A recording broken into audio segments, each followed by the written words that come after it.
ಅಥವಾ ವಿಚಾರವಾದಿಗಳ ನೆಲೆಗಟ್ಟಿನಲ್ಲಿ ಇದು ಏನಪ್ಪ ಅಂದರೆ ಏಳಿಗೆಗೆ ತೊಂದರೆ ಆಗ್ತದೆ ಅನ್ನುವಂಥದ್ದು ಸಾಮಾನ್ಯವಾಗಿ ವಿರೋಧ ಪಕ್ಷಗಳೆಲ್ಲ ಇವತ್ತು ಮಾತಾಡ್ತಾ ಇದ್ದಾವೆ. ಅದರಲ್ಲೂ ಒಂದು ಮಾತನ್ನು ಈಗ BJP ತುಕಡೆಗೆ ಹಂಗಲ್ಲ, ತುಕಡೆ ಅಂದ್ರೆ ಈ ದೇಶವನ್ನು ತುಣುಕು ಮಾಡಿ ಹೋಗುವಂಥವ್ರು ಅಂತೇಳಿ ಇವರನ್ನು ಒಳಗೆ ಹೋಗಿದ್ರಿಂದ ಏನು ತಪ್ಪಿಲ್ಲ ಅಂತ ಸರ್ಕಾರ ವಾದ ಮಾಡ್ತಾ ಇದ್ದ. ಅವ್ರ ದೃಷ್ಟಿಯಲ್ಲಿ ಸರಿ ಇರ್ಬೋದು, ಆದರೆ ಒಬ್ಬ ವ್ಯಕ್ತಿ ಸ್ವತಂತ್ರ ಆಗಿರ್ಬೋದು, ಇಲ್ಲಿ ಬದುಕು ಸ್ವತಂತ್ರ ಅದ. ಆ ಬದುಕು ಸ್ವತಂತ್ರವಾಗ ಒಂದು ಯಾವುದೋ ಕಾರಣಕ್ಕೆ ಯಾವುದೋ ಸೈದ್ಧಾಂತಿಕ ಹಿನ್ನೆಲೆಯಲ್ಲಿ ಈ ದೇಶ ಹೊಡಿತಾರಪ್ಪ ಭಯೋತ್ಪಾದಕ ಅನ್ನುವಂಗೆ ಮತ್ತು ಇನ್ನೂ ಅಲ್ಲೇ ಅದ್ರ ಮುಂದೆ ದುಡ್ತಾ ಹೋಗ್ತಾ ಇದ್ದಾರೆ. ಮತ್ತು ವಿಡಿಯೋಳಗೂ ಹಂಗದ್ರಿ ಎನ್ಫೋರ್ಸ್ಮೆಂಟ್ ಡೈರೆಕ್ಟರೇಟ್ ಒಳಗೂ ಸಹಿತ ಮುಂದೆ ಹಾಕ್ತಾ ಹೋಗುವಂಥದ್ದು. ಇವತ್ತು ನೋಡ್ರಿ ಕೇಜ್ರಿವಾಲ್ರದ ಇನ್ನೂ ಅದು ಏನೋ ಸಾರಾಯಿ ಮೇಲಿಂದು ಕೇಸು ಇನ್ನೂ ಅದು ಏನಪ್ಪ ಎನ್ಕ್ವೈರಿ ಆಗ್ತಾನೆ ಇಲ್ಲ, ಹಂಗೆ ಮುಂದೆ ಹೋಗ್ತಾನೆ ಇದೆ. ಅಟ್ಲೀಸ್ಟ್ ಅದು ಎನ್ಕ್ವೈರಿ ಆಗಿ ಏನು ಫೈನಲ್ ಇಲ್ಲಪ್ಪ, ಏನೋ ಜಾಮೀನು ಸಿಗೋದು ಹೊರಗೆ ಬಂದ್ರೆ ಆಮದು ಬೇರೆ.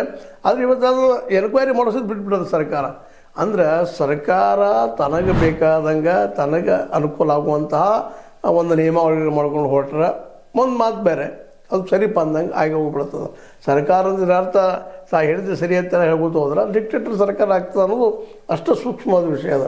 ಇವತ್ತು ನೋಡ್ರಿ ಕೇಜ್ರಿವಾಲ್ ಅಧಿಕಾರ ಕಳ್ಕೊಂಡಿದ್ದಾರೆ, ಹೊರಗೆ ಬಿಟ್ಬಿಟ್ಟಿದ್ದಾರೆ ಅವ್ರನ್ನ.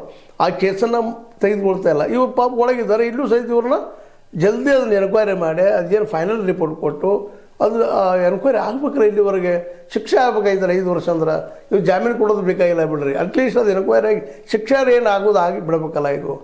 ಇದು ಅಡ್ವಾನ್ಸ್ನ ಶಿಕ್ಷೆ ಕೊಡುವಂಥದ್ದು ಏನು ಇನ್ನೂ ಫೈನಲ್ ಆಗಿಲ್ಲ. ಅವ್ರು ಆರೋಪ ಮಾಡ್ತಾ ಇದ್ದಾರೆ ಅಷ್ಟೇ, ಪ್ರೂವ್ ಆಗ್ಬೇಕಲ್ಲ. ಅದಕ್ಕೆ ಟೈಮ್ ತೊಗೊಳ್ತಾ ಮುಂದೆ ಹೋಗಿಬಿಟ್ರೆ ಅಂದ್ರೆ ಈ ಒಂದು ಟ್ರಯಲನ್ನು ಅವ್ರಿಗೆ ಶಿಕ್ಷೆ ಆಗಿಬಿಡ್ತದಂತ.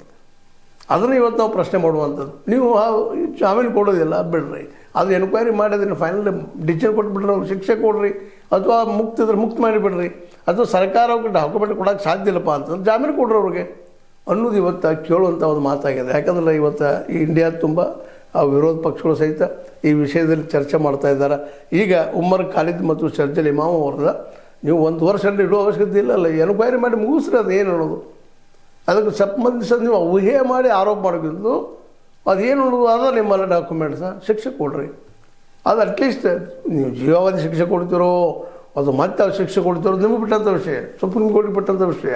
ಆದರೆ ಇಲ್ಲಿ ಏನಪ್ಪ ಅಂತಂದ್ರೆ ಈ ಒಂದು ಎನ್ಕ್ವೈರಿನ ಸುದೀರ್ಘವಾಗಿ ಜಕ್ಕದು